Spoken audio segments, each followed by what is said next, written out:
अस्सलाम वालेकुम नाजरीन, मैं हूं एडवोकेट AR सिद्दीकी। उम्मीद करता हूं आप सब खैरियत से होंगे। नाज़रीन, आज मैं अपने वीलॉग में लाहौर हाई कोर्ट के एक इम्पॉर्टेंट ऑर्डर पर बात करूंगा, जिसके ऑथर जस्टिस तारिक सलीम शेख साहब हैं और इन्होंने ये ऑर्डर बेल आफ्टर अरेस्ट में दिया है। और जो ऑफेंस था जिसमें ये bail after arrest under section 497 CRPC accused Sonara Khan ने लगाया था, वो था 377B पाकिस्तान पीनल कोड।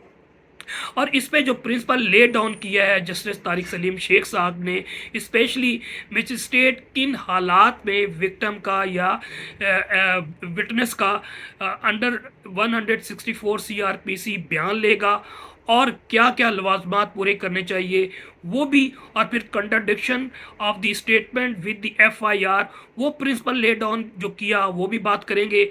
इसके साथ साथ जस्टिस तारिक सलीम शेख साहब ने बेल ली या नहीं ली ये भी हम बात करेंगे। और इसके साथ साथ जस्टिस तारिक सलीम शेख साहब ने आखिरी में अपने आर्डर में जो इंस्ट्रक्शन दी है पाकिस्तान के तमाम सेशन जजेस को कि वो इसकी कंप्लाइंस भी करें और इसके साथ साथ अपने जो सब ऑर्डिनेट जुडिशल ऑफिसर्स हैं उनको भी ये इतला कर दें ताकि वो इन इंस्ट्रक्शंस को फॉलो करके 164 का स्टेटमेंट जो है एक्यूज का हो या फिर विक्टिम का हो वो लेंगे।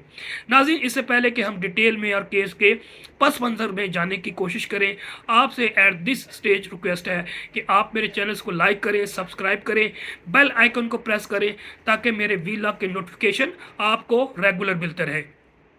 नाज़रीन, सबसे पहले हम पस मंज़र में जाते हैं तो FIR का जो कंटेंट्स है वो ये है कि एक खातून जो कि कंप्लेनेंट थी वो कहती है कि मैं खेत में काम कर रही थी और मेरी बेटी जिसकी उम्र 14-15 साल है वो भी काम कर रही थी।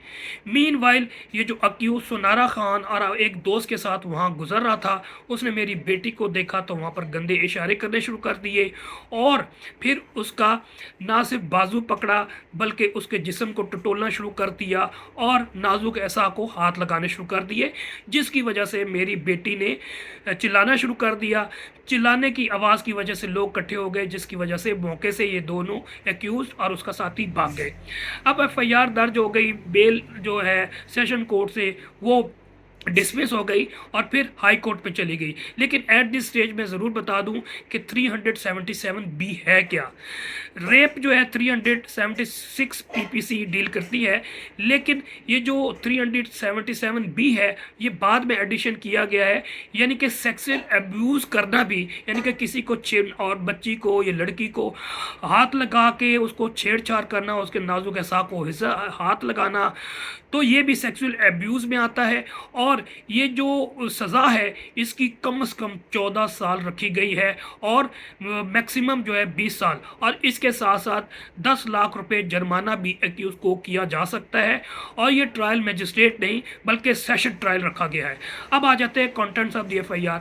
जब ये कंटेंट्स ऑफ द FIR जो कि बता चुका हूँ वो था, जब इस बच्ची की FIR हो जाती है और बच्ची को मजिस्ट्रेट के सामने 164 की स्टेटमेंट के लिए ले जाया जाता है, तो वो स्टेटमेंट एक स्टीरियोटाइप जो तरीकाकार है वहाँ से ले लेते हैं।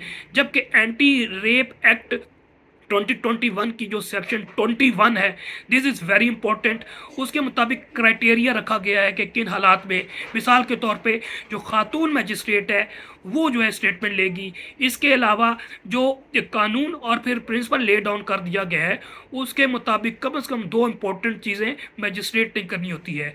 एक तो जो स्टेटमेंट लेते हैं उसकी सारी प्रोसीडिंग रिकॉर्डेड यानी कि वीडियो बनाई जाएगी।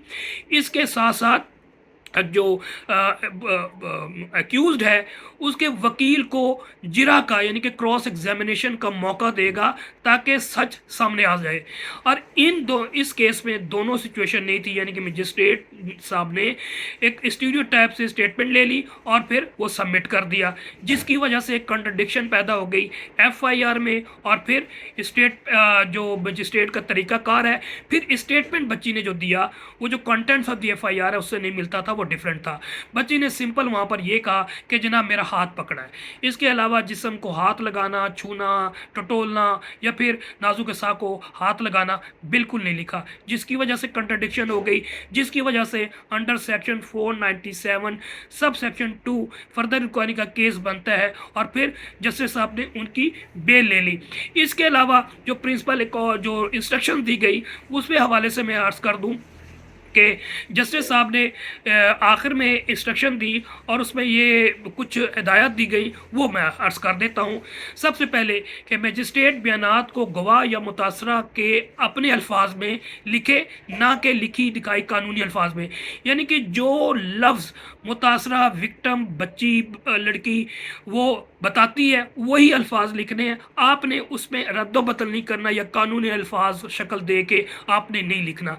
एक तो ये इंस्ट्रक्शन दी और इसके साथ साथ जो एंटी रेप एक्ट 2021 के तहत बयानात की वीडियो और रिकॉर्डिंग और मुलजिम के वकील को जिरा का मौका देने के मौका पर सख्ती से अमल कराया जाए। ये दो इंस्ट्रक्शन के साथ तीसरी इंस्ट्रक्शन जो दी जस्टिस तारिक सलीम शेख साहब ने तमाम मातहत जुडिशल ऑफिसर्स को कि सुप्रीम कोर्ट के हुक्म के मुताबिक रेप या जिनसी ज़्यादती की मुतासरा ख़वातीन के बयानात तरजीही तौर पर खातून मजिस्ट्रेट के सामने रखा जाए।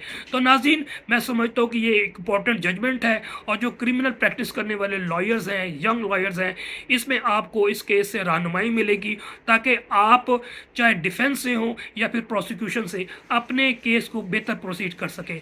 नेक्स्ट व्लॉग तक के लिए इजाज़त दें। अल्लाह हाफिज़।